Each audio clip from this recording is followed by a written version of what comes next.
but India rejected it. No, I'd What like is to your, be- what is no, your, excuse me, my I didn't say- question, my question is wait, something wait, different. Wait. I didn't say that. I didn't say anything about that. I just said Kashmir, obviously, there's a big problem between Pakistan and India. And I think they're going to work out their problem, but I will say they've been doing it for a long time. Okay, my question is problem's something been there different at for a the long moment. What is your position at the moment on India's Citizen Amendment Act at the moment? I don't want to discuss that. I want to leave that to India, and hopefully they're going to make the right decision for the people. That's really up to India. President, good evening. Go ahead, please. Thank you, Mr. President. Okay. My name is Nilüfer Sahravardi, an Indian journalist, and I have a very simple question. Go ahead. Now, back home, when you reflect upon your tour of India, the first diplomatic visit to the country, how would you describe it? Cultural diplomacy, Trump diplomacy, or do you have any other word for that? Well, first of all, I describe it as incredible because when I looked at the various things, like today, when we went, you probably saw where we were. And when you look at all of the things that we've seen today, when we look at yesterday, the Taj Mahal and other things, in addition to working in between and even during, where, you know, we worked very long and hard with representatives from India, most particularly with the Prime Minister. I just think it's an incredible country. It's got unbelievable energy. You see that when you come in from the plane. When you see from, I think I can say, virtually from the plane to whatever venue we were going to, it was wall-to-wall people. They've never seen anything like it. Somebody said it was the greatest greeting ever given to any head of state from any country. Now, India has more people than any other country, a little bit more than China. How a little would you bit, describe it diplomatically? Is it Trump diplomacy, I cultural think the diplomacy? diplomacy is a diplomacy of great friendship and respect. Okay. And I think it's going to all work out very well. I really do. I admire your country tremendously. I respect your Prime Minister tremendously. And I think it's really a diplomacy of friendship. And I think it's going to work out very well. Okay? Okay? Go ahead, please. Please.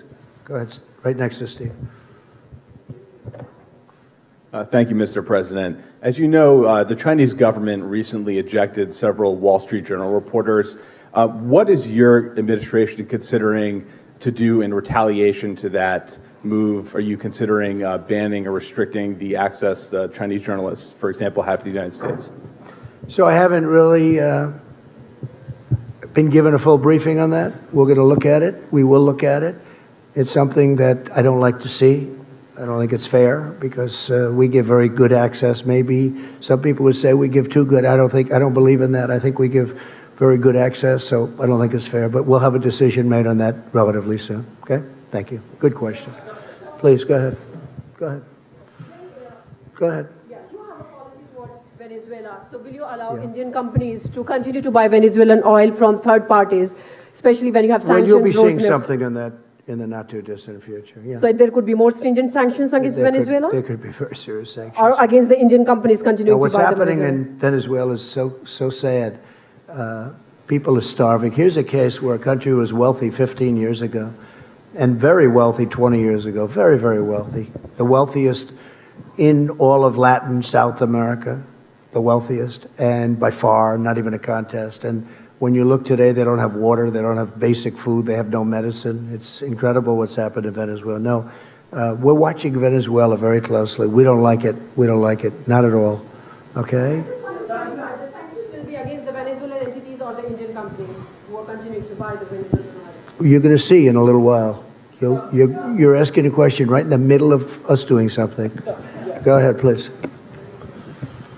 Ali Maqbool from BBC. There were some back home that were hoping you would raise concerns about some of these policies that Prime Minister Modi's introduced that discriminate against Muslims, and also about a rise in hate crimes here in India. But as someone we did discuss that, and we discussed that, and specifically Muslims, and we also discussed Christians. But someone and I had a very powerful answer from the Prime Minister. We talked about religious liberty for a long period of time in front of a lot of people, and I had a very, very powerful answer. And as far as Muslims are concerned, as he told me, I guess they have 200 million Muslims in India, And a fairly short while ago, they had 14 million.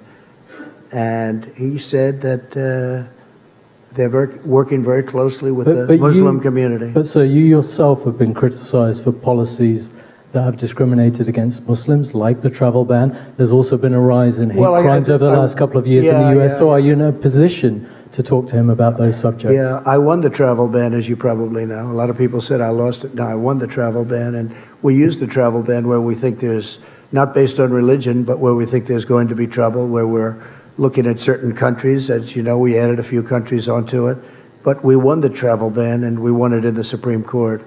So the travel ban is not a thing against Muslims. It's a thing against areas where we don't want people coming into our country that are going to cause problems, cause harm, cause death, hurt our people. And I feel very strongly about that. Okay, please, go ahead. Thank you very much, Mr. President. Thank you very much. Thank you. I'm Qing Yixiang with Shanghai Media Group. I'd like to know, some people say that India could be to the U.S. in Asia during the 21st century what the UK was in Europe during the 20th century. How do you view it? Well, I think that India is going to be a tremendous player over the next, it's now, right? But over the next period of 50 years and 100 years, look, you're talking about the largest population in the world. You're talking about a tremendous country in terms of its heritage, its potential wealth, frankly. Right now, they have incredible potential. Economically, they have great potential. Their schooling system is getting better all the time. They're doing a fantastic job in certain sectors with respect to education. We see it in the United States. We see it. We have a lot of Indian students coming to our schools. They're great students, and they've done fantastically well at our schools.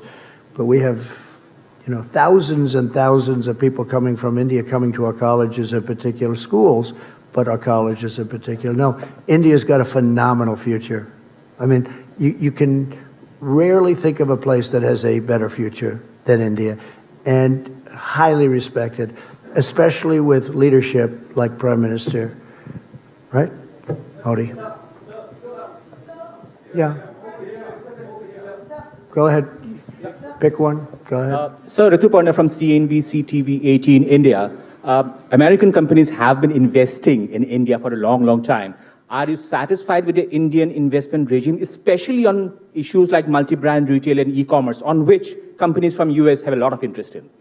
So I'm very satisfied because they're investing tremendous amounts of money. I met Mr. Patel a little while ago. He's the largest steel person in the world by far. I don't think there's even a contest. And he's going to be building a $1 billion plant in Alabama. We had the press, I left him in there, always a risky thing to do. But if you see let's say we asked, answered 15 questions, they were talking about how much better it is to work in the United States now in terms of their investment. They have done a fantastic job. These are some of the biggest entrepreneurs in the world. I'm not even sure if the media really understood who they were. I knew many of them, certainly heard of all of them. The job they've done is incredible. But Mr. Patel, who's the biggest steel company, certainly the biggest steel individual, but I think he's the biggest steel company by a lot.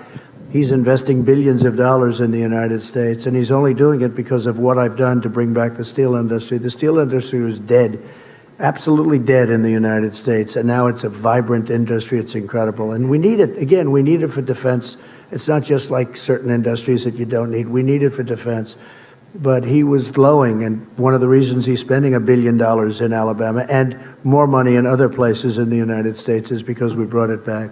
So we're very proud of that. So I think what we'll do is we're going to see some of you on the plane on the way back.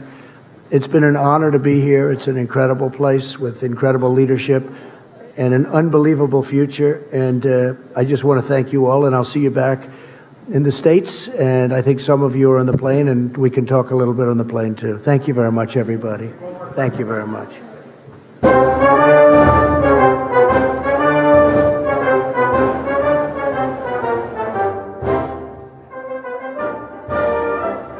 But India rejected it. No, My question is